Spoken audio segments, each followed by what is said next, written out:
This morning we start with Sudha Gopalakrishnan. Sudha is presently Director, International Research Division at the India International Center in Delhi. She was Director National Mission for Manuscripts and founded Sahapedia, an online encyclopedia on Indian culture and the arts. She is also an avid watcher of Kutiyattam and Kathakali. Welcome, Sudha. Thank you. Good morning to everyone. First of all, let me thank the Prakriti Foundation, Ranveer Shah, Meera and Harish and everybody associated with it to organize this wonderful function celebrating David Shulman's 75th birthday. And yesterday was a very joyous occasion for all of us. We heard those great presentations and also the performances, so it was a kind of cumulative great experience. So today I'm going to talk about texts. David has worked on texts all his life, be it oral, be it performative, be it written. So I'm going to talk about manuscripts, the manuscript heritage of India. This concerns probably India has the largest corpus of manuscripts anywhere in the world, but in terms of sheer number and also perhaps the kind of disciplines that it covers, the languages, the scripts. So it is a huge mammoth number that one feels daunted in a way. I'm presently dealing with something called Samhita, South Asian Manuscript Histories and Textual Archive, which is positioned in the India International Center, and it has looks at manuscripts that have gone out of India, the handwritten texts that have gone out of India to different places, for example, and right from the millennia, right from many hundreds of years on different texts and disciplines, which has gone to say Europe, to UK, to Japan, to the Southeast Asian countries. So this is a kind of a database, a cumulative database that we are trying to build. We have just started it, a pilot phase is over. We are also working with Jigal's Pandit, Prographical Database of Indic Texts, to put it together. It will ultimately become also a digital archive, so that an open digital archive, so that anybody who is interested in these texts that have gone can look at. Parallelly, there is also a National Manuscripts Mission for Manuscripts, which has already documented more than, I think, 2.7 to 3 million manuscripts. So that's a huge number, but that's again very small considering the larger number that we have already, we are supposed to be having. So this is a manuscript mission actually looks at many of these repositories through a survey process and a common database. So we work in tandem in one sense. So this is what it is about. But this presentation today is called Evam Vadati Pustakam. So says the manuscript, or manuscripts tell their stories. What do these contain? How are they? This was actually snippets from an exhibition that we had put up in September 2023 in the India International Center, and which kind of looked at many aspects and it made this sense to a more general audience about what is manuscript, what is it all about, how is it made, who does it appeal to, what is the kind of people who read it, how is it written. So this is one thing is an introduction, the oral written traditions of India and the transmission of knowledge. Then the materials of manuscript production, what are the materials that in manuscripts are written, what kind of material. Then the diversity of scripts. One thing about manuscripts is that they are written in different scripts, they are not written in the same Devanagari or Brahmi or Grantha, but a variety of scripts, many of which are not decipherable to us at this point. So I'm talking about that. Then the people who wrote them, scribes, some people took pains to write them and preserve them so that it is accessible to our generation, to all of us. And it's also our responsibility to take it to the next generation so that that is scribes. Then how does one read a manuscript? That's another section.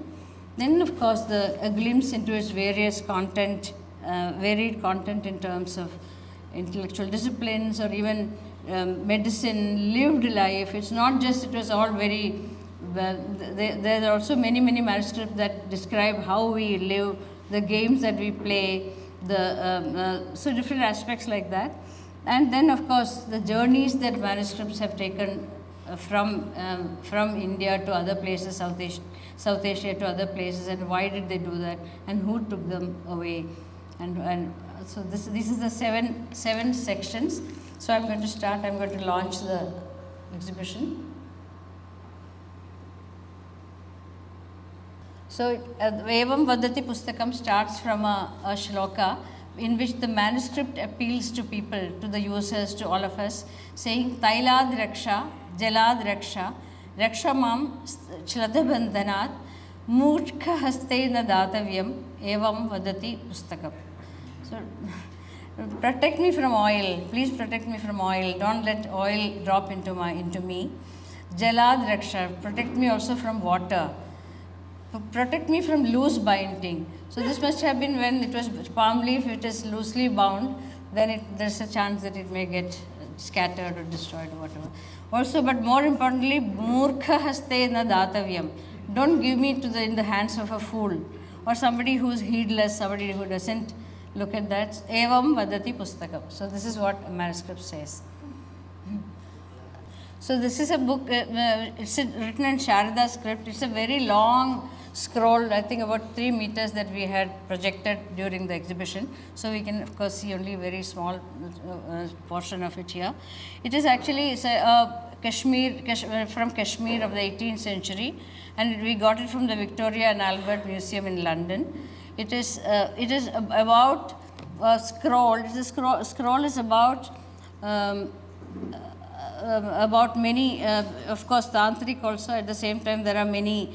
It's actually a very long thing with many descriptions and all that, but if I could have shown the whole thing, it would have made sense. But it's also about Jain, Sikhs, some snippets of all that is there. I don't think I can show this one fully to you. The other thing is about manuscript heritage in South Asia. From ancient times, India's knowledge systems were passed on to different generations through a rich oral tradition. So it all started perhaps with an oral tradition. They came to be written down on stone, copper plates, palm leaf and birch bark and parchment and many other surfaces like that. And also stored in mathas, temples, libraries and other private collections in South and Southeast Asia.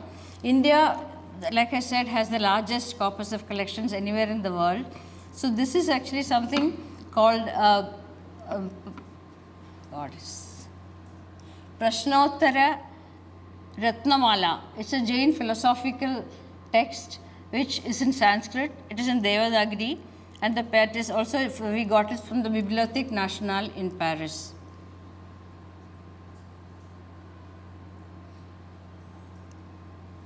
So coming from the oral to the written, this is a text on Padapatha, Rigveda Padapatha, which there is one in the Bhandarkar Oriental Research and Library, but this I think we got from the University of Pennsylvania libraries through a kind of interaction and through contact we got this one. It's a very important text in the sense that Vedic scriptures, when they were transmitted orally, finally came to be written at some point of time, and they have given the swaritas, the Udatta and Swarita, all these signs are given in red color through which one can decipher how they were being recorded and orally. So that way it's an important text which is a transition from the oral to the written.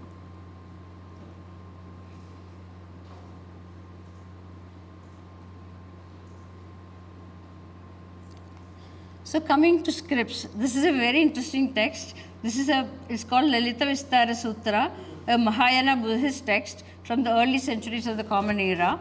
It is in Sanskrit. We got this from the Kathmandu Valley in Nepal. It belongs to the 17th century.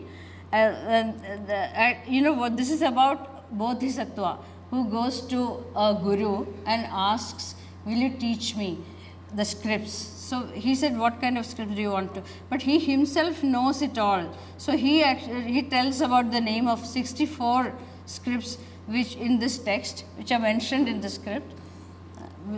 these are, some of them are Brahmi Lipi, of course, Kharoshti Lipi, Pushkara Sara Lipi, Anga Lipi, Panga Lipi. Most of them are not, we don't know any of these, but then with this, because this text gives that evidence, we know that these texts exist, these scripts existed sometime or the other. So there are interesting Asura Lipi, Garuda Lipi, Mriga Chakra Lipi, Kinnara Lipi. So maybe in all probability these belong to different communities. We don't know.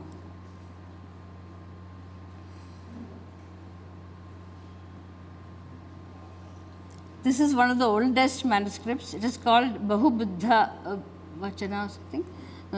It's a recent discovery, though it is perhaps, it's maybe the oldest manuscript that is available regarding Buddhism also in India.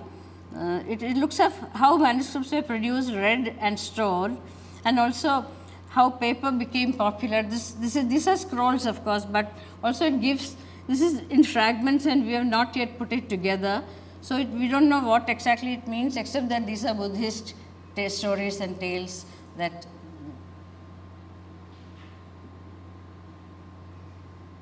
yeah.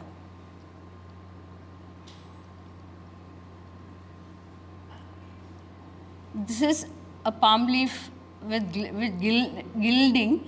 The palm leaf used in Nepal, Burma, Sri Lanka and Indonesia. In Burma, it's called Kamvacha manuscripts, started to be produced in the Bagan period of Nepal, 13th century. Written in a stylized script, it's beautiful. It's a beautiful script and also relating to monastic rituals, like the Upasa Sampada, the ordination as a monk. And also in the 17th century, we see a highly ornate texts of this variety.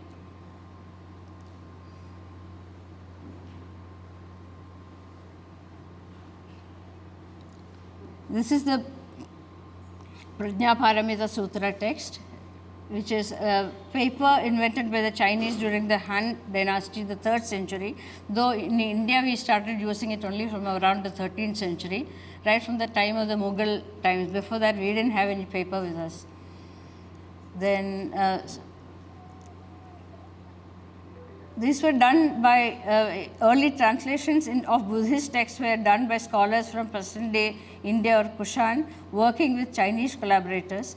Like later Chinese scholars like Hunswang came to India to learn Sanskrit. We have some of those also, the Hunswang texts which are ascribed to him. We do have that in our collection. This is a Jain text, a Kalpasutra text. From 13th century, paper began to be used widely in South Asia and also enabling much greater flexibility for creating a manuscript, the size and shape and even illustrations. So these are very important, and Jaina texts have beautiful illustrations and they are known for their use of color, apart from of course the text and the scripture and everything. The use of color and the illustrations are very, very significant for Jain manuscripts.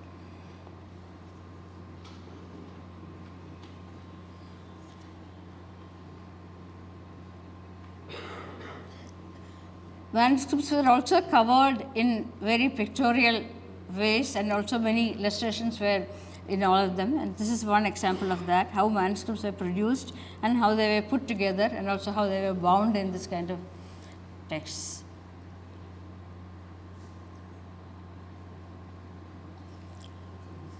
This is a kind of book binding. This is from the Islamic tradition, which is very rich in manuscripts, extremely from the 13th, 14th century, 15th. We have very proliferation of manuscripts coming from the Mughal period. So this is one of them, and it is originally covered by binding was the Persian poet Jami's retelling of the story of Yusuf and Sulaika. So in a sense, it is extremely important as a text.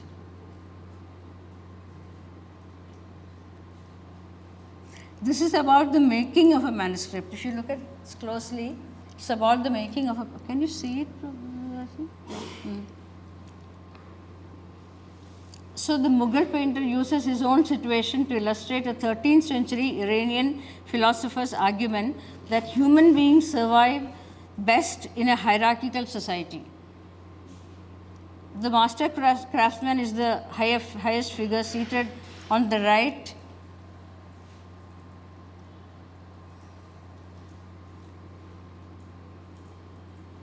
And holds a paper from a manuscript on board, balanced on his knee. Watercolors are thick and inks arranged in the ground in front of him. So he's doing his work with the manuscript placed on his knee and drawing out the text and also the illustration. This is a Chitrakavya. It is actually a Chitrakavya. We have this manuscript from the Ziz collection, I think. Yeah, Ziz collection in Copenhagen. This is about the transmission of text across space and over generations. Stories and theories find new interpretations combined with text from other traditions. We know about the Chitrakavya, and so this is inside of these pages we have many Chitrabandhas that are seen. So it's a very important text. We have the full text in a digitized form, from which one could learn a lot much. You have written, Yugal has written so much about Chitrakavya and Alankaras. This is an Ashtanga Hridaya Samhita, which is the script is being Sharada script, and also 8th, 12th centuries used across Kashmir and northwest of India in Sanskrit and Kashmiri. This including in the Himalayan region and also Gurumukhi. This manuscript is a 7th century Ashtanga Hridaya Samhita, which became a standard textbook on Ayurveda.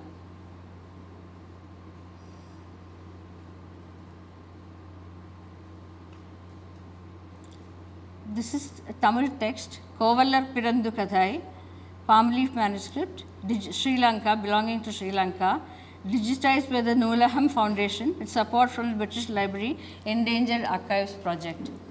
So this is Sri Lanka's, I think the collections of Sri Lanka and Tamil Nadu date back to a long time, and Sangam poet from Mannar in Sri Lanka. This text is on Kovalan, the hero of the Shilapadikaram, speaking about the continued resonance of the Sangam and post-Sangam literature in Sri Lanka.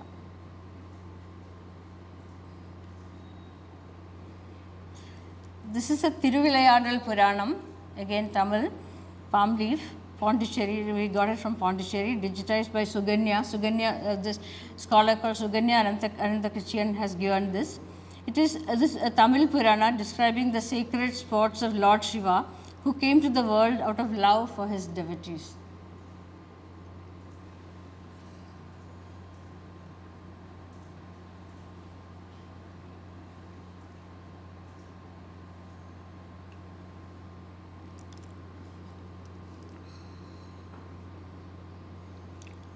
Karandavyuha Sutra, this is in Nevari, it's Sanskrit, this is in paper. So Nevari develops from Brahmi and it becomes the prominent script in the Kathmandu Valley and also Sikkim around the 8th century onwards. So this was replaced by the Nepali script later and the language in the 18th century under the Shah kings. This is a Mahayana Sutra, the one that is depicted here is a Mahayana Sutra, glorifying Avalokiteshvara.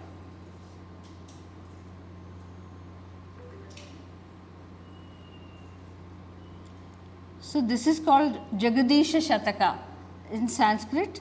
It is from the Copenhagen Ziz Kindological collection. It is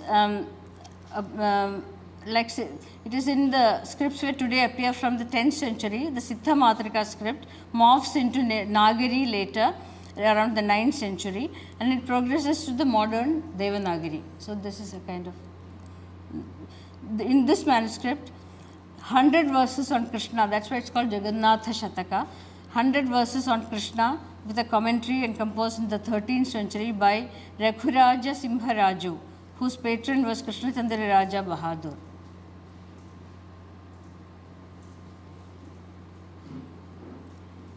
Now this is an Adhyatma Ramayanam Kilipata in Malayalam script,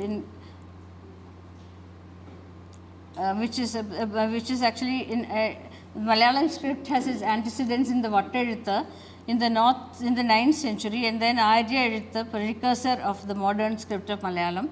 So this is in Malayalam. It is about the Ramayanam Kilipata, a form of poetry that is started with Tunchatta Ezhuthachan.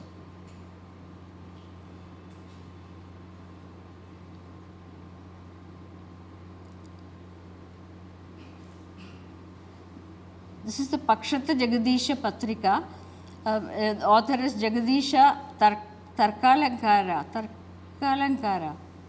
It is a philosopher from Navadvipa. From the 15th to the 17th century, attracted scholars from Nepal and beyond and produced a body of work of knowledge, the self and mathematics that circulated throughout India. So it's actually on different aspects of India, of knowledge. It's not just confined to just the bhakti, but also about scientific disciplines. It's a kind of broad text on different disciplines. This is the script called Kufic. So the early copies of the Quran were in Kufic, an angular kind of script, originally used for inscriptions and deemed to have the dignity suited for the holy book. So this was found in medieval India. From the 12th century onwards, it was found in India. And a recent discovery of being Quran, whose colophon shows it to have been copied by Imam Ali, son-in-law of the Prophet. Shikhastha is another script, something like the broken Nashtalik, as they say. It was devised in the 14th century to write rapidly. So there is no stop, it just goes on and on like a flow. This is a kind of a dictionary which includes a physical description of each medicine and remarks on its origin. So it's a complete text on medicinal knowledge. Then the Gulistan is a very important text again. It is by Saidi. It's painted by Manohar and it belongs to the Royal Asiatic Society. I'll skip some because I have quite a few.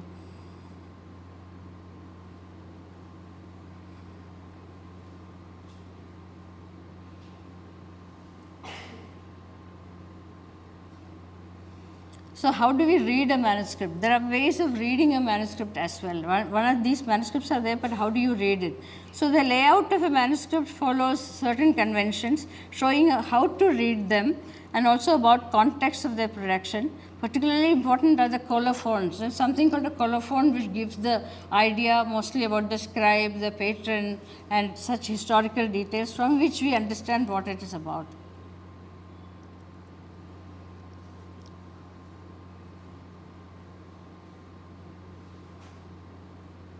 So this text is called Ashoka Vadana. It's where the Buddha prophesies that the birth of a child as the Chakravartin Ashoka, who will adorn Jambudvipa with 84,000 stupas. Here there is an 84,000 is inscribed somewhere here.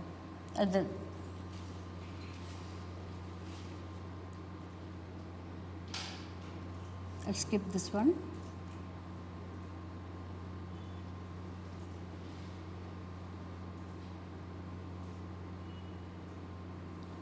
So again, this is a Mughal period work. The page is dedicated to the manuscript to his son. So he is a very important writer. Farasnama, the Persian text. So now we are looking at what do these manuscripts contain, about the scribe and about the material, about its pervasion, but what is in these manuscripts. So, so this one is about Risala Dar Tarib Bagh Va Ashjar, treatise on gardening and horticulture. This is just to say that many kinds of subjects, it's not as though it was only scripture or even scientific disciplines, but also a lived life that we have, whatever concerns we had, I mean, this is all written down in many of these texts. This is again an Ashtra Sahasrika Prajna Paramita Sutra text. So, what is interesting about this text is that the scribe claims this to be from Nalanda, which is testimony to the prestige of the university. One doesn't know whether it is actually, but that's what the scribe says. This is about meditation manual. These mudras are all assist meditation, how meditation is done. If you read closely, it has many pages, but I've just taken one page from this. So the mudras depict the practitioner, how he summons, admits and binds the deity to do his own bidding. This is the Patanjali Mahabhashya text with a commentary by, not very clear.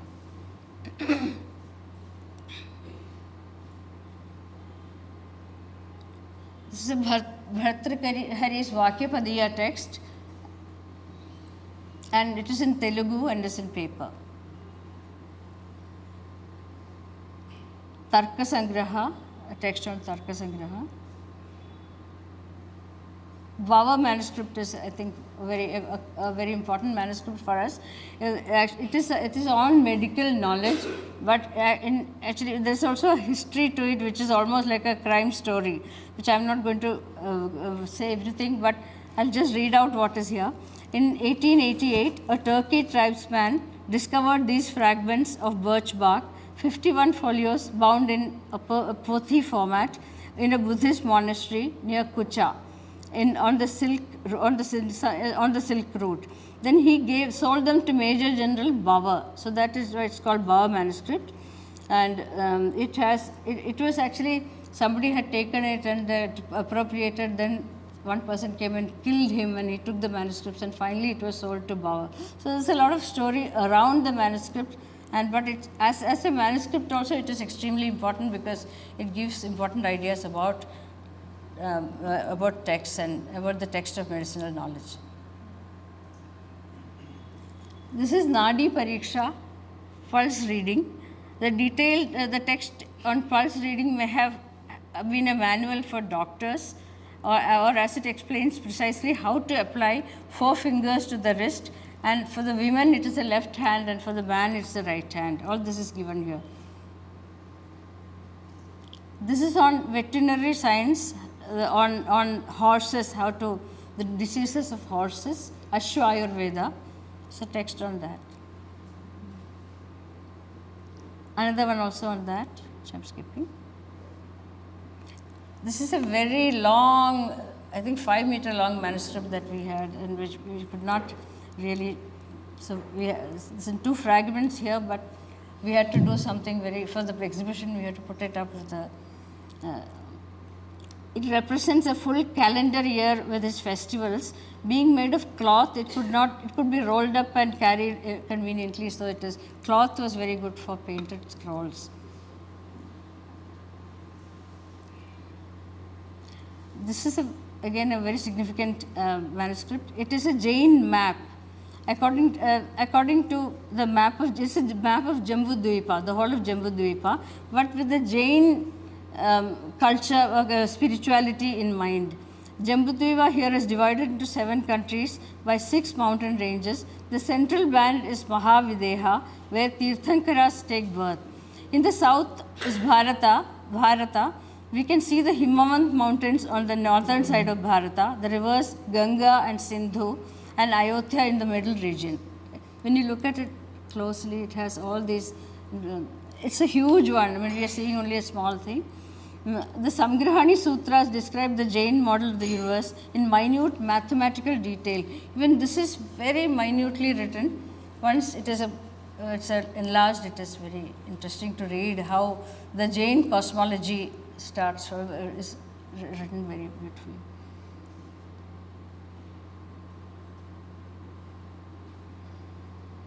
So the epics of Mahabharata, Ramayana were adapted during the Mughal times. This is a folio of the Razam Nama, which Naresh was talking about yesterday. In 1582, Akbar commissioned a team of Sanskrit and Farsi scholars led by Naqib Khan to translate the Mahabharata. The translation sought to preserve the cultural context of Sanskrit terms, like, for example, Rishi, and also sometimes replacing them with Farsi equivalents. So at the same time, the translators sought to heighten the emotional and dramatic power of scenes by adding quotations from the Nizami, Hafiz, and other authors of Persian authors at that time. So it is an integrated project. It is one thing, the Mahabharata, but also it kind of beautifully comes together in the Razam Nama. This is a game of snakes and ladder. But also they represent liberation and spiritual attainments, and also the ahankara, the rajas tamas divisions, and it depicts all that, but the figure is about snakes and ladder.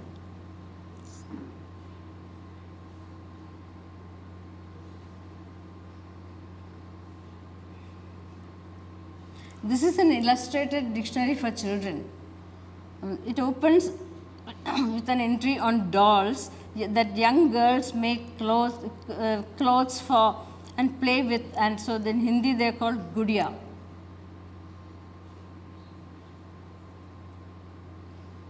This is on Nimatnama, is a text on culinary practices, and it's an important source of royal pastimes and duties. Then it includes recipes for making samosas, cooking greens, and also preparing perfume. So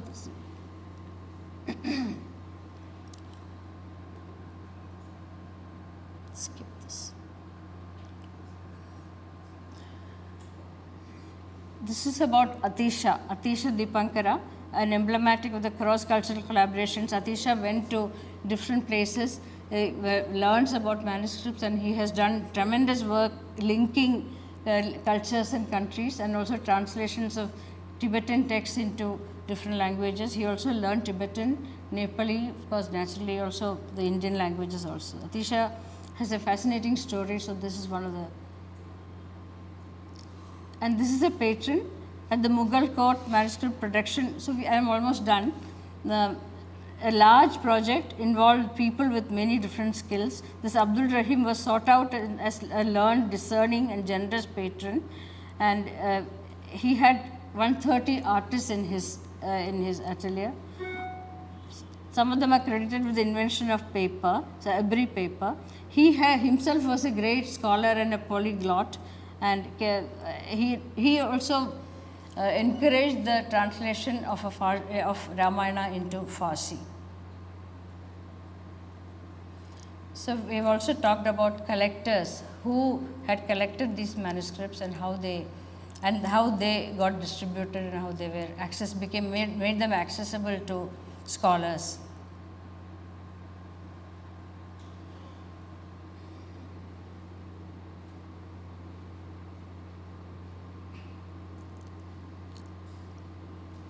This is about springtime and the adaptation of the Sanskrit Shuka Saptati.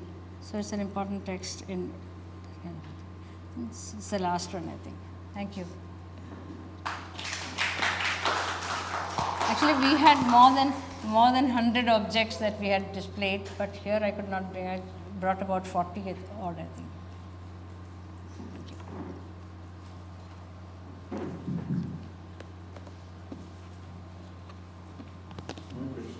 Was there also study being done?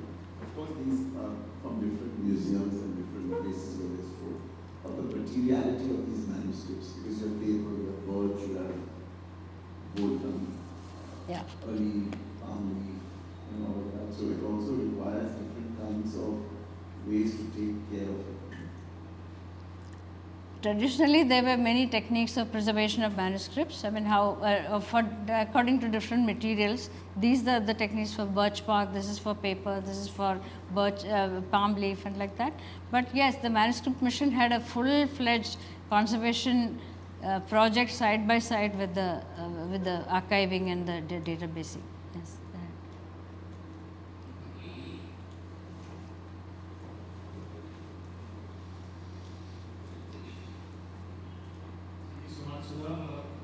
You talk about the context of production of manuscripts, where there have been reports and monasteries and so on. But I was wondering if you could speak to the context of their collection and dissemination. Do we know, for example, if monasteries sought to acquire particular kinds of manuscripts? And you could also elaborate a little bit on how these were preserved, because you need traditional methods of preservation. One second.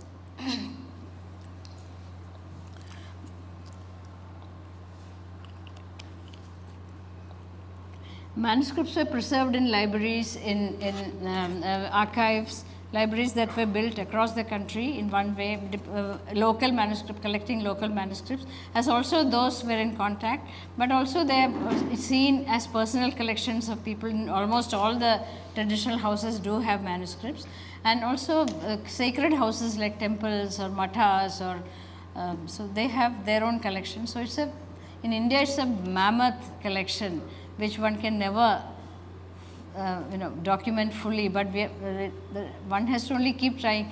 And also the thing is that one copy necessarily is not one text, it has many versions and many others. So for purpose of study, I think you have to look at many texts to do a critical editing of a text, whatever is available.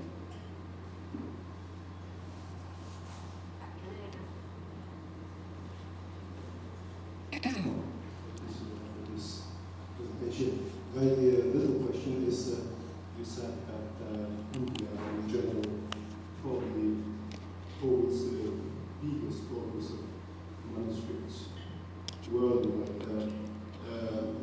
Do you have any new way of calculating it? I mean, I know of Dominic Piastic who once presented this calculation, how we arrive at that important statement that India has its probably richest treasure of manuscripts.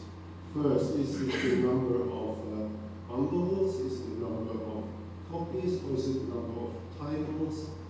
And how approximate is it? How many it is? I remember Dominic's approximation was around 10 million. Something like that. But I mean, differentiate it into different number of titles, different number of authors, different number of my question is whether you calculate it somehow or do your own calculation, or just it's not that important. Well, you're talking about the numbers of manuscripts. I mean, I think there is a huge, like I said, but we started, when the manuscript mission was started, we started with a modest estimate of about 5 million manuscripts in the country. But as we went along, we found that that is very less. The estimate is just not what it is. I think by now, the manuscript mission boasts of having made a database of more than 4 million or 5 million, and still counting. I mean, many people, the problem is many people don't show them. They think that today I show and tomorrow the government will take away. And so many people don't show, but even those people who show and agree to digitize, they don't give permission to take a copy or even consult them. They think that if I give it away, many people, that is, there are also open source available, but many people think that if I show it today, tomorrow it will become, the knowledge will become somebody else's property who uses it. So there are many this kind of mental barriers that also many of them are sacred texts. Sacred texts, they think that sacred in the sense they are used for worship. So that we went to Nepal also, we could not do too many of them because there is this cultural, the possessiveness is very important, very prime with these people. That's my. I just have a question, simple question. We showed several pages where the design of the page is really a kind of thinking process. You can see it in the way that the page is laid out. Is there any consideration about, to put it simply, with the graphic design of these manuscripts? Actually, can I add on to that? I was also thinking, is there any study being done over time on the margins? For instance, you see Manohar and all, and Mughal manuscripts have a lot of Mughal flowers. They are done in different ways. The earlier ones of palm leaf are different. There was one where you had a long one, but they had written along the side, as if you'd run out of space, but you still have to say what you have to say. And so that itself has a very interesting study base. Has somebody studied it at all? It's just a question.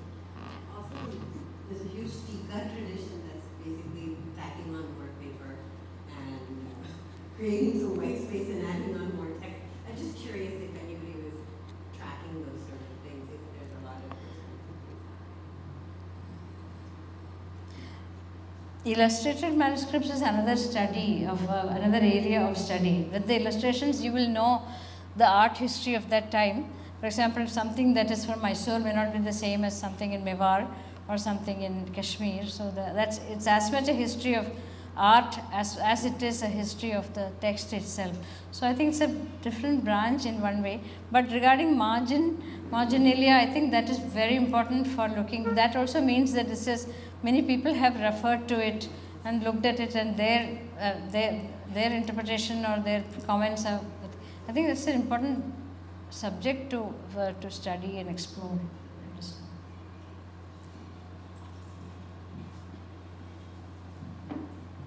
Sudha, thank you very much for your presentation.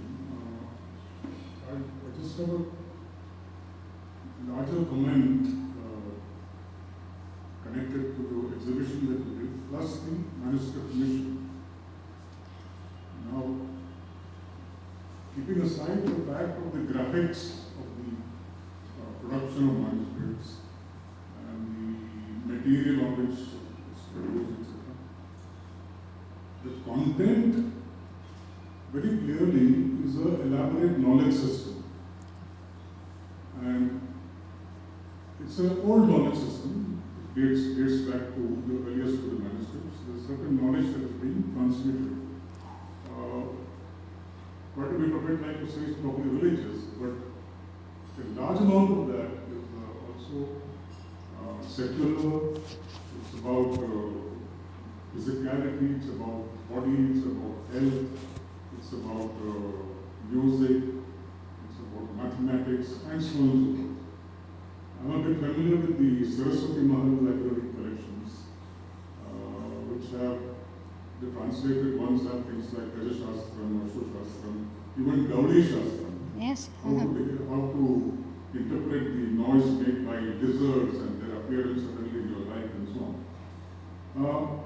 Some of it may be deemed in the realm of being esoteric, but much of it is just material knowledge systems, or Bhaskaracharya's Leelavati, or the old illustrated mathematical texts, science texts, astronomical texts. Now, unfortunately, because of the language in which it is written, and as you say, multiple languages, some of it still haven't been deciphered, it's relegated to the area of antiquity. But evidently, even from what you have presented, these are contemporary knowledges, useful for this time right here and now. What will be the, let's say, process of the initiative by which these things will be pulled out of some antique suitcase and become part of our pedagogical systems here and now?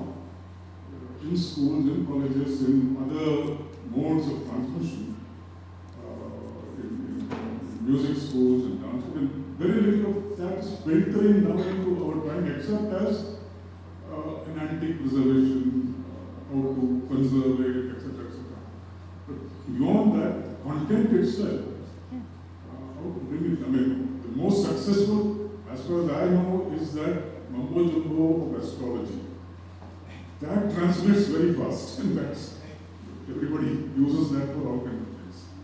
But the more essential things, culinary sciences,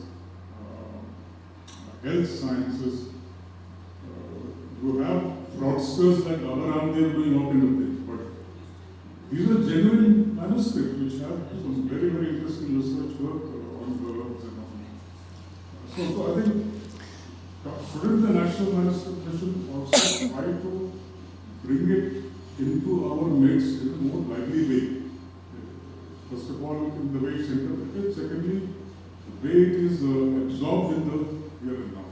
I have two comments on that. One, somebody asked me, somebody who had a problem about her eye, asked me, are there any good manuscripts that from which we can find out about new ways of her? She had a very acute problem with her eyes. So I looked at the database at the time in the National Manuscript Mission and saw more than original, I'm not talking about copies, more than 400 original titles of manuscripts, and if only the eye, but then if you look at Nadi, if you look at Sri Rogam, if you look at pediatrics, there is such a vast, what you're talking about is absolutely true, but who's doing it? Dr. Valyathan, who was a he was a medical practitioner, heart surgeon.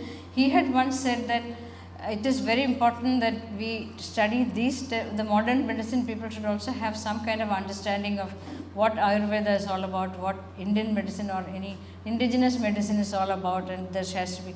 Now I think, I don't know if many people are taking it up or not, but I don't think in medical curriculum there is any space for Ayurveda, and vice versa also. The Ayurveda people I don't think medicine.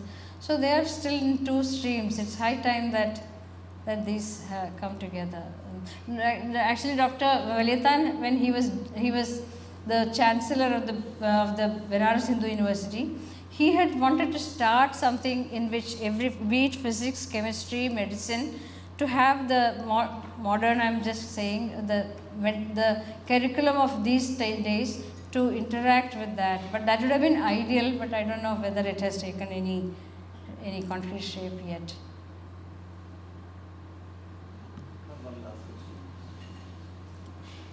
I also have two questions. One is that we know any studies done on this. The first one was about conservation. First question was about conservation of manuscripts. Yes, I mean, did the National Manuscript Mission reward these traditional methods? Yes, very much. I mean, we had, in the Manuscript Mission, we had a full workshop and a continuing workshop about traditional material that used to be helping with conservation. In fact, there is a book also, the compilation of all that we have, I think a couple of books on conservation, and it was called Traditional Materials for Conservation of Manuscripts. So it depends on what is the material. If it is a palm leaf, it is a different kind of treatment. If it is paper, it is different. So it's all according to the material and also according to the things that are available. For example, we have done quite a lot of research on that at that time. Now I don't know where it is also. And regarding colors, I don't know that. I don't know much about whether the material, whether the colors of that time, were they used at that time, being used now, or I don't know about that. This is just a general comment which I want to also open up to anybody who wants to respond to it precisely, because from manuscripts, holdings, Jain Bhandaras, different people who had them, were the initial startings of personal libraries. And libraries, as we know today, across not just our country and culture, across the world, are being destroyed for reasons that we all know about. What would be a good way to repopulate libraries besides digitally? Again, this was discussed in detail. Manuscript Mission never wanted to acquire any single manuscript. So in the mission, there is not a single manuscript that's a physical copy. What we used to do, supposing something somewhere in Orissa, if there is a smaller library in that area, if these people cannot preserve, the people who own them cannot preserve them, they would give it to that. They were encouraged to give it to that library, and giving certain help for keeping for their upkeep. A lot of effort was done to kind of safeguard the manuscript in its original form.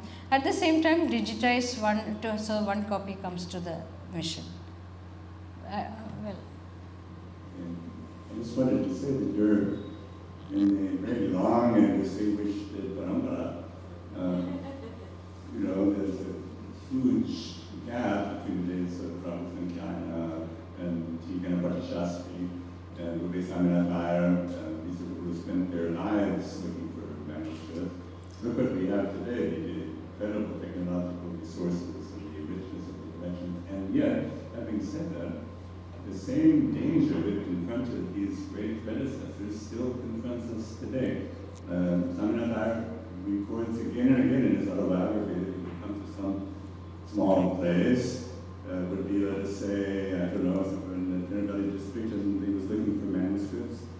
And they would say, oh yeah, we used to have manuscripts, but actually used to offer the manuscripts to the river Kaveri at the time of the when the river Yes, yes, yes. overflowed. Jala Samadhi. Just last week, we burnt our manuscripts as an offering at the temple to the god. It happened again and again. Now, we're looking at the potential loss on a scale that is really unimaginable. Just as the gap is enormous, light years away from the way they were working, nonetheless, the danger is still very present.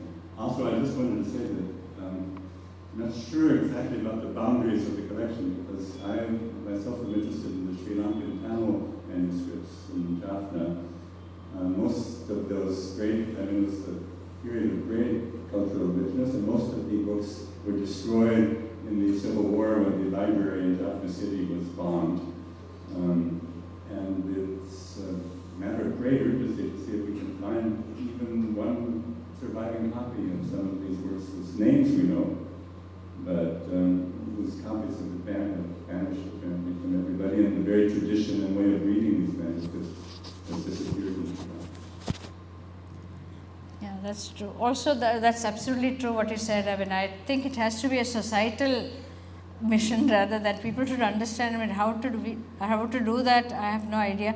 But other thing that is, even if those were digitized, even if they were, when I was at the National Manuscript Mission, we had this problem that even if we had a copy available, we could not give it to a scholar because it was, for example, if it is Benares Hindu University and whichever university, if it is with them and we have digitized it, we had to ask permission each time for whether can we give it to this person who wants it.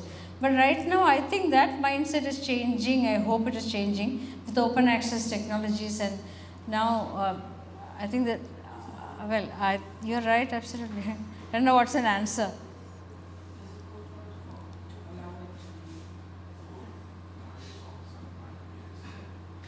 Is there any work being done of using AI to access information instead of going through the whole thing?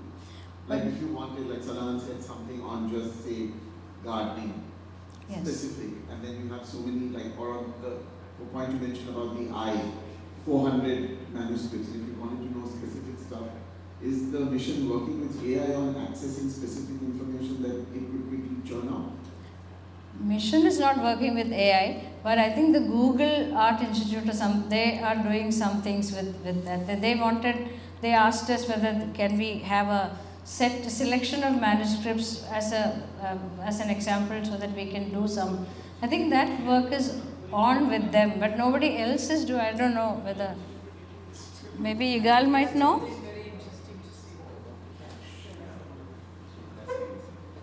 You would know about some of AI. You remember that that in Pondicherry, they have the Sanskrit Research Institute had some work on connecting, if not AI, at least.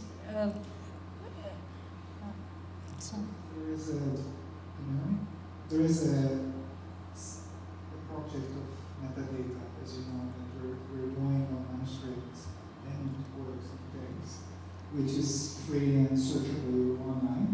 It's still not big enough to justify AI usage, but we had a meeting with some Google software specialists and analysts who offered to develop all kind of divert AI tools that they already have for this purpose. So this is something that is actually behind the scenes with the Google monsters. Mm-hmm.